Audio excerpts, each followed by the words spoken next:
অভিবাসনের দোহাই দিয়ে সেঙ্গেনের যে সৌন্দর্য রয়েছে সেই সৌন্দর্য নষ্ট করছে জার্মানি, এমন একটি অভিমত ব্যক্ত করেছেন গ্রিক প্রধানমন্ত্রী। গতকাল রবিবার তিনি রেডিওকে দেয়া এক সাক্ষাৎকারে বলেন, সেঙ্গেন জোনে ভিসামুক্ত অবাধ চলাচলে যে বাধা তৈরি করে অনিয়মিত অভিবাসন নিয়ন্ত্রণে কাঙ্ক্ষিত সমাধান আসবে না। অর্থাৎ জার্মানি 16 সেপ্টেম্বর থেকে তার দেশটির সাথে থাকা 9টি দেশে সীমান্ত তারা কঠোর নিরাপত্তা আরোপ করতে যাচ্ছে এবং 6 মাস তারা এই নিয়ন্ত্রণ করবে। অর্থাৎ অভিবাসন নিয়ে নানান সমস্যা চলছে জার্মানিতে এই মুহূর্তে। আমরা আপনাদেরকে গত দুদিন আগেও দুটি প্রতিবেদনের মাধ্যমে জানিয়েছিলাম যে জার্মানিতে একটি ঘটনা হয়েছে, আফগান নাগরিক ছুরিকাঘাতে পুলিশ নিহত হয়েছে। এরপরে ইরানি এক নাগরিকের ছুরিকাঘাতে 3 জন নিহত হয়েছে, আরও বেশ কয়েকজন আহত হয়েছিলেন। এই ঘটনায় যারা দোষী সাব্যস্ত হয়েছে ইতিমধ্যে আফগান নাগরিককে ডিপোর্ট করা হয়েছে এবং ইরানের নাগরিককে ডিপোর্ট করার জন্য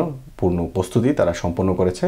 ডিপোর্ট নিয়ে তারা আরও কিছু নিয়ম পরিবর্তন করেছে, দ্রুত যেন ডিপোর্ট করা যায় সেই বিষয়টিও তারা সামনে নিয়ে এসেছে এবং খসড়া একটি বিল তারা রেডি করেছে, যেটি সংসদে অনুমোদনের অপেক্ষায় রয়েছে। বিশেষ করে জার্মানিতে কঠোর ডানপন্থীদের উত্থানের পর থেকে এই জোট সরকারের উপর একটা চাপ তৈরি হয়েছে অভিবাসন নিয়ন্ত্রণ করতে তারা আরও কি ব্যবস্থা গ্রহণ করতে পারে। বিশেষ করে জার্মানির সাথে থাকা যে সীমান্ত রয়েছে 9টি দেশের, এই 9টি দেশের সীমান্তে তারা কঠোর নিরাপত্তা আরোপ করতে যাচ্ছে। অনিয়মিত হয়ে যারা অভিবাসী, যে সমস্ত অভিবাসী অনিয়মিত হয়ে জার্মানিতে প্রবেশ করতে যাবে তাদের জন্য এটি একটি বড় ধরনের বাধা।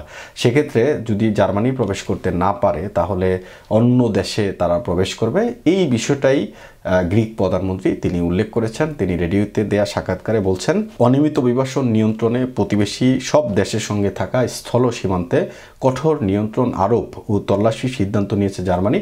অন্তত আগামী 6 মাস এই সিদ্ধান্ত বলবৎ রাখতে চায় দেশটি। এই নিয়ন্ত্রণ আরোপ শুরু হবে 16 সেপ্টেম্বর থেকে। একতরফাভাবে সেঙ্গেনকে বাধাগ্রস্ত করা এবং ইউরোপের বাহ্যিক সীমানায় থাকা দেশগুলোর দিকে বল ঠেলে দেওয়াটা ঠিক হবে না। তিনি বলেন, সব ইউরোপীয় দেশগুলোর মধ্যে ন্যায্য সমঝোতার মাধ্যমে এই সমস্যার সমাধান করতে হবে, যাতে ইউরোপের বাহ্যিক সীমান্তের সুরক্ষা নিশ্চিত করা যায় এবং সবাই তা মেনে চলে।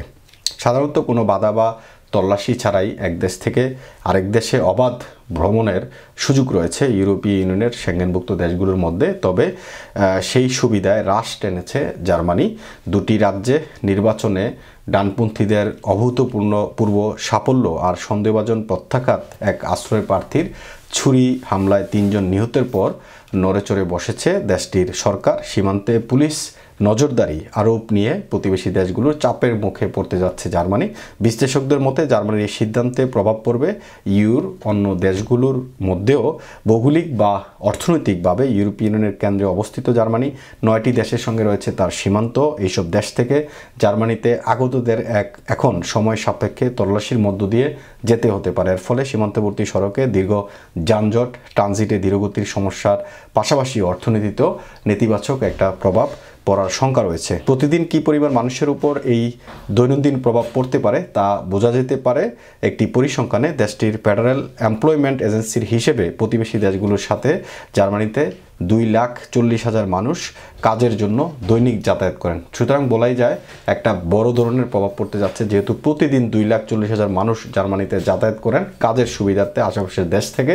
তো সুতরাং এখন যদি সেখানে তল্লাশি চৌকি বসানো হয় এবং প্রত্যেককে ধরে ধরে তল্লাশি করা হয়, সেক্ষেত্রে দীর্ঘ যানজটের একটা সুযোগ তৈরি হবে এবং ট্রানজিটের একটা বড় সমস্যা হবে এবং মালামাল আনা নেওয়ার ক্ষেত্রে যেই সুযোগ সুবিধাগুলো ছিল সেগুলো থেকেও বঞ্চিত হওয়ার সম্ভাবনা রয়েছে। এ নিয়ে প্রতিবেশী দেশের সাথে জার্মানির সম্পর্ক খারাপ হওয়ার সম্ভাবনা রয়েছে। একটা রাজনৈতিক বিশ্লেষকরা ধারণা করছেন, যদি এমন করে, এর আগেও আমরা দেখেছি যে জার্মানি তার সীমান্তে কঠোর নিরাপত্তা আরোপ করেছিল যখন রাশিয়া ইউক্রেন যুদ্ধ শুরু হয়েছিল। ওই মুহূর্তে বিশেষ করে পোল্যান্ডের সাথে থাকা জার্মানির যে সীমান্ত রয়েছে সেই সীমান্তে তারা কঠোর নজরদারি রেখেছিল ওই সময়টাতে, এবং পরবর্তীতে সেই নজরদারি উঠিয়ে নিলেও এই সাম্প্রতিক কয়েকটি ঘটনা অভিবাসীদের নিয়ে তারা এখন নতুন করে এই সিদ্ধান্ত নিতে যাচ্ছে।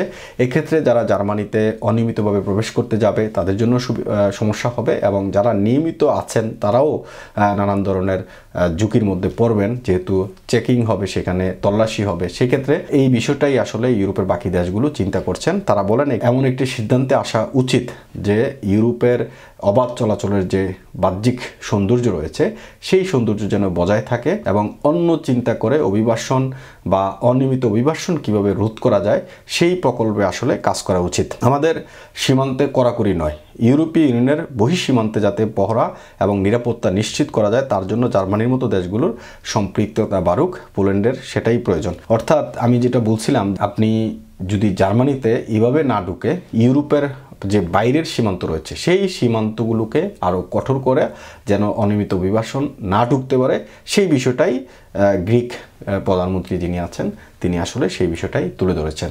এখন জার্মানি যেহেতু 16 তারিখ থেকে তাদের তল্লাশি চৌকি বসাচ্ছে তাদের সীমান্তে, এখন দেখার বিষয় বাকি দিনগুলোতে অন্য আরও যে সমস্ত দেশগুলো আছে তাদের রাষ্ট্রপ্রধানরা বা তাদের সরকাররা আসলে এই বিষয়ে কোনো মুখ খোলে কিনা এবং কিভাবে সেটাকে নিয়ন্ত্রণ করতে পারে।